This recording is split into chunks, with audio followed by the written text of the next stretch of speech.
এবার এনসিপি কে এক হাত নিল বাংলাদেশ জামায়াতে ইসলামী। যে এনসিপি কে বলা হয় জামায়াতের সহযোগী দল, তাদের সাথেই দ্বন্দ্বে জড়িয়ে নতুন মোড়ে পৌঁছেছে বাংলাদেশের রাজনীতি। বিশেষ করে যখন ঘনিয়ে আসছে জাতীয় সংসদ নির্বাচন, তখন দেশ জুড়ে চলছে নানা ঘটনা। একের পর এক অগ্নিকাণ্ডে যখন ভয়াবহ সংকটের দিকে হাঁটছে দেশের অর্থনীতি আর নিরাপত্তা ব্যবস্থা, তখন একই ঘরানার দুই রাজনৈতিক দলের কামড়াকামড়ি যেন নতুন করে আলোচনায় উঠে এসেছে। একদিকে জামায়াতকে প্রতারক বলছেন এনসিপির আহ্বায়ক নাহিদ ইসলাম, বিপরীতে এনসিপি কে বাপের সঙ্গে পাল্লা না দেওয়ার আহ্বান জানিয়েছে ধর্মভিত্তিক রাজনৈতিক দলটি। গেল কয়েকদিন ধরে মুখোমুখি অবস্থানে দাঁড়িয়েছে জাতীয় নাগরিক পার্টি এবং জামায়াতে ইসলামীর মতো দুই রাজনৈতিক দল। জুলাই সনদকে ঘিরে জামাতের অবস্থান নিয়ে ক্ষোভ প্রকাশ করেছেন নাহিদ ইসলাম, নাসিরউদ্দিন পাটোয়ারি, সামান্তা সহ এনসিপির আরো অনেক শীর্ষ নেতৃত্ব। এমনকি দেশের সম্পদ এবং বিভিন্ন চাকরির নিয়োগে গনিমতের মাল হিসেবে ব্যবহার করছে জামায়াত, এমন দাবি করেছেন এনসিপির নেতা নাসিরউদ্দিন পাটোয়ারি। পাশাপাশি জামায়াতকে আওয়ামী লীগের সহযোগী হিসেবে অভিযোগ তুলেছে সদ্য জন্ম নেওয়া রাজনৈতিক দলটি।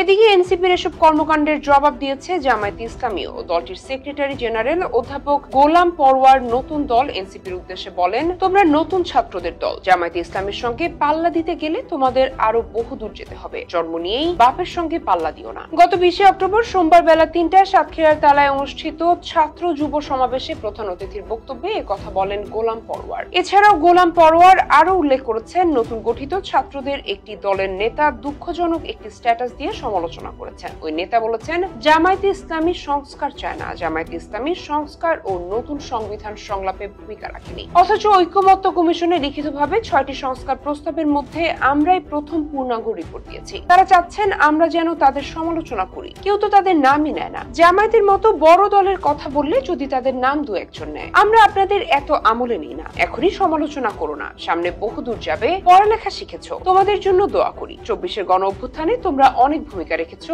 অনেক আত্মদান, তোমরা জুলাই যোদ্ধা, তোমাদের প্রতি আমাদের শ্রদ্ধা ও দোয়া থাকবে। কিন্তু বড় বড় রাজনৈতিক দলের রাজনৈতিক ভাষায় সমালোচনা করো, অশালীন, অশোভন ও অরাজনৈতিক ভাষা ব্যবহার করাটা কোনো রাজনৈতিক দলের নেতাদের শোভনীয় নয়। বিএনপির সঙ্গে 20 বছর সংসার করেছেন উল্লেখ করে গোলাম পরওয়ারের দাবি, এখন আলাদাভাবে ভোট করছে জামায়াতে ইসলামী। তাই বলে জামায়াতে ইসলামের ব্যানারে ছিঁড়ে ফেলা কিংবা পোস্টারের উপর পোস্টার মারা, এটা তো বন্ধুসুলভ কাজ হয় না। দেশের 4টি শ্রেষ্ঠ বিদ্যাপীঠের মেধাবী ছেলেরা পরিবর্তন চায়, সেই বার্তা দিয়েছে। অথচ বিএনপি ফ্যাসিস্ট আওয়ামী লীগের সুরে কথা বলছে সদ্য জন্ম নেওয়া দল এনসিপি। এমনই যখন অবস্থা, তখন দুই দলের এমন মুখোমুখি অবস্থানকে নিজেদের রাজনৈতিক কৌশল বলে দাবি করছেন অনেকে। কারণ আওয়ামী লীগের পতনে সবচেয়ে বেশি ভূমিকা রাখা জামায়াতে ইসলামী দলটি তাদের প্রয়োজনে এনসিপির এসব নেতাদের বহু আগে থেকেই মেন্টরিং করছেন। এনসিপির জন্মেরও আরো আগে নুরুল হক নূরের দলের সঙ্গে ছিলেন আজকের এনসিপি নেতাদের অনেকে। পরবর্তীতে জামায়াতের সহযোগিতায় ভিন্ন একটি রাজনৈতিক দল খুলেছিলেন জাতীয় ছাত্র শক্তি নামে। সেখানেও জামায়াতের ভূমিকা ছিল